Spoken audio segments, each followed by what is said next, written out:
Fala, galera! Vamos lá? Vamos então falar do raio-x. As tomografias foram meio fraquinhas no plantão. Vamos falar de raio-x então. Olha, quando eu recebo um raio-x desse, qual é a minha primeira preocupação aqui, tá? Primeiro, é bilateral a doença? É bilateral. Beleza. Já vou tirar algumas condições mais relacionadas ao uso, né? Pensar mais nas artrites e doenças sistêmicas.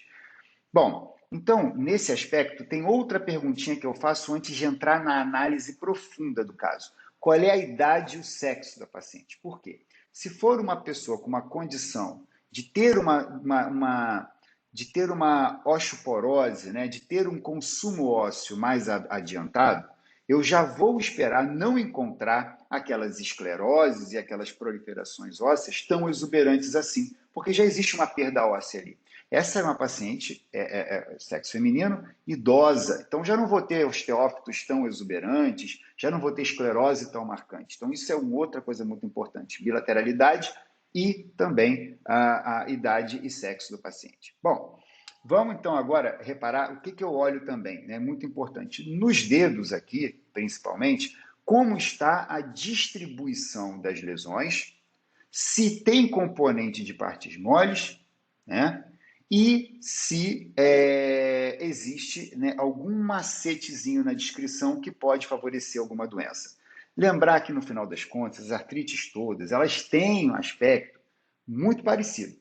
Tá? Elas vão ter proliferação óssea marginal, elas vão ter consumo, elas vão ter erosão óssea particularmente mais central, e elas vão ter cistos subcondrais, elas vão ter esclerose. Vou mostrar então na imagem. E isso às vezes não é um diferencial entre elas, tá? Agora, existe uma particularidade que ajuda muito a gente a fazer a diferenciação, que já vou mostrar qual é. Então, olha só, vamos lá? Vamos lá. Olha só o que eu vejo aqui nessa doença, então. Um consumo articular muito exagerado, o espaço articular sumiu praticamente. Aqui ainda existe, olha a diferença, ainda vejo alguma margem aqui. Aqui desapareceu. Aqui chega ao cúmulo, aqui no lado direito, chega ao cúmulo de sumir a articulação. A articulação, ela literalmente sumiu, né? Ela virou aqui existe até uma manobra cirúrgica para fazer isso, mas não é o caso, não. Ela desapareceu completamente ali diante de tanta degeneração que houve. Mas, mesmo não esperando uma esclerose, né, uma proliferação óssea tão grande, é nítido alguns achados aqui, né? Que existe uma proliferação óssea na margem, né? Uma produção de pequenos osteófitozinhos, de osteófitos exuberantes, nesse caso nem tanto quanto eu acredito que sejam por causa da idade do sexo, erosões subcondrais, né? Cistos subcondrais, uma certa esclerose e uma erosão predominantemente central no espaço articular, né? Aqui, ó, chegando a fazer uma certa depressão aqui no espaço articular. Bem no meiozinho, tem umas reentrâncias aqui que são mais marcantes, né? Aqui, ó, aqui está bem visível, aqui, ó, bem aqui no meio da articulação existe uma erosão muito central. Então tá, isso na verdade não é uma marca registrada de nenhuma artrite, mas vamos guardar essas informações. Vamos agora para a gente pensar em como vamos sair dos dedos, vamos entrar na distribuição nos dedos. Então, olha só, aqui eu tenho a articulação metacarpo-falangiana, eu tenho interfalangiana proximal, falange proximal e média, e interfalangiana distal, falange média e distal, ok? Eu percebo que a doença está sempre nas interfalangianas, de forma muito exuberante, mas ela poupa de uma forma também marcante as metacarpo-falangianas.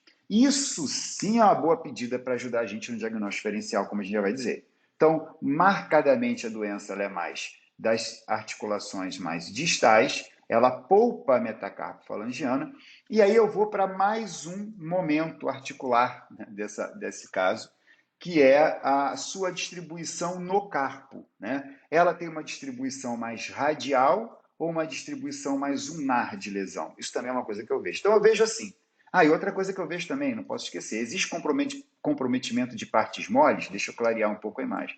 Existe, né? Olha só, as partes moles periarticulares e demasiadas em todos os dedos.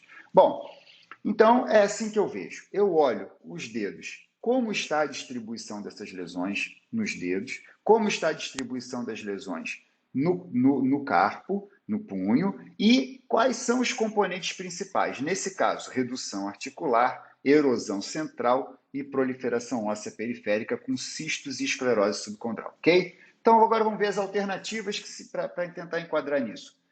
Como eu falei que os achados são muito comuns em muitas doenças, vamos ver aqui como é a distribuição nos dedos nas doenças. Então, essa aqui, para mim, é uma excelente pedida, que é a osteoartrite. Né? A osteoartrite, ela tem exatamente uma distribuição como aquela que a gente falou, o componente radial bem mais doente e as articulações mais distais doentes. Então, osteoartrite, vamos guardar. Outra boa pedida é a osteoartrite erosiva, que é uma osteoartrite com causa e ela geralmente ela vai ter a parte de erosão central bem mais exuberante. Pode ser também, seguraria essa. Outra pedida é a artrite psoriásica, também tem. A artrite psoriática ou psoriásica, ela geralmente tem uma doença na face ulnar do punho evidente. Claro que pode estar faltando alguma coisa, mas é algo que eu não excluiria, não. Ficaria com ela atrás da orelha, porque principalmente pelo fato não de acometer essas articulações, mas de poupar as metacarpofalangianas. Então, a psoriásica também ficaria no meu HD aqui. A artropatia de pirofosfato, geralmente são doenças mais de partes moles, e a gente vê na dipirofosfato um acometimento muito grande, mas proximal, metacarpofalangiana e dos punhos radiocarpais, unocarpal. Na gota é muito parecido, só que a gota poupa o punho. Deixa eu ver se eu tenho uma gota aqui. Eu tenho a gota aqui. Ó. A gota é exatamente a mesma coisa, mas ela poupa o punho e ela comete mais as porções mais proximais. Tá? Bom, aqui ainda tem mais uma que é a artrite reumatoide, que é a pergunta do médico. Pode ser artrite reumatoide? Olha só a característica da artrite reumatoide. Uma doença ulnar. Eita! Uma doença ulnar muito exuberante, que a nossa paciente não tem, e uma doença proximal muito exuberante de metacarpofalangiana, né? Que a nossa paciente também não tem. Então eu diria para o médico o seguinte: eu não sei o que é, estou ali meio entre osteoartrite, estou ali meio entre artrite psoriásica, mas artrite reumatoide eu acredito pela radiologia que não seja. Tá? Deixa eu tirar minha cara daqui. Assim, tirar minha canetinha. E agora, então aqui, ó, aqui está um exemplo de artrite reumatoide. Olha só o acometimento gritante, né, das metacarpofalangianas que não acontece na nossa paciente. Então vamos trazer a nossa paciente de volta. Já tenho que acelerar aqui para acabar. Vamos botar isso direito. Olha só então que interessante. As nossas metacarpofalangianas doentes na artrite reumatoide e da nossa paciente as metacarpofalangianas saudáveis, tá bom? E então a gota a gente já falou, a dipirofosfato também. Não deve ser artrite reumatoide. E a gente vem agora para esse tipo de deformidade, agora para fechar então, que é a deformidade em pescoço de ganso. Ela é muito comum na artrite reumatoide, esclerodermia, artrite psoriásica e no lúpus. Né? E ela é composta pelo quê? Ela é composta por uma hiperextensão interfalangiana proximal e uma flexão interfalangiana distal. Ela é muito descrita na artrite reumatoide, mas pode estar presente nessas outras doenças também aqui. Tá? Mas na osteoartrite erosiva ela não está muito descrita. Então, aí eu fiquei meio entre a psoriásica, mais uma vez, e a osteoartrite erosiva. Não descarto nenhuma nem outra. Outra coisa que é interessante, outro bicho aqui para a gente comentar, é a gaivota. Olha só que bonitinha a gaivota que eu arrumei. A gaivota que ela se forma por causa dessa erosão central na articulação. Forma uma gaivotinha. Vamos ver se esses bichos tem no nosso caso? Vamos ver os bichos no nosso caso. Então, a gente tem, olha, aqui, na incidência frontal, a gente percebe, olha aqui, ó, olha a nossa gaivota muito bem formada, né? Uma erosão central que está linda aqui, igualzinha, né, a da foto lá, mas ela ainda aparece mais ou menos, aqui já é mais troncha essa gaivota aqui, mas ela ainda aparece aqui, ó, em outras partes. Então, tem a gaivota. Vamos ver se tem o pescoço do cisne? Vamos ver. Oh, perdão. Vamos ver aqui, ó. Olha só, eu tenho na interfalangiana proximal, hiperextensão, é aquele dedo doido, né? Eu não consigo fazer isso, graças a Deus. E eu tenho uma flexão na interfalangiana distal. Então eu tenho o pescoço do cisne, eu tenho a gaivota, né? E aí eu vou ficar entre a osteoartrite erosiva e a psoriásica. Aí é que vem a informação, a paciente tem lesões cutâneas de psoríase, então a gente já consegue fechar que tem o componente de osteoartrite de artrite da psoríase, tá bom? Então, essas são as coisas que eu queria falar. Claro que tem muita coisa para falar sobre isso, mas eu queria puxar essas que também são quentes para a prova, tá? Deixa eu ver se tem mais alguma coisa. Não tem. Não tem, é isso. Já passamos muito do tempo.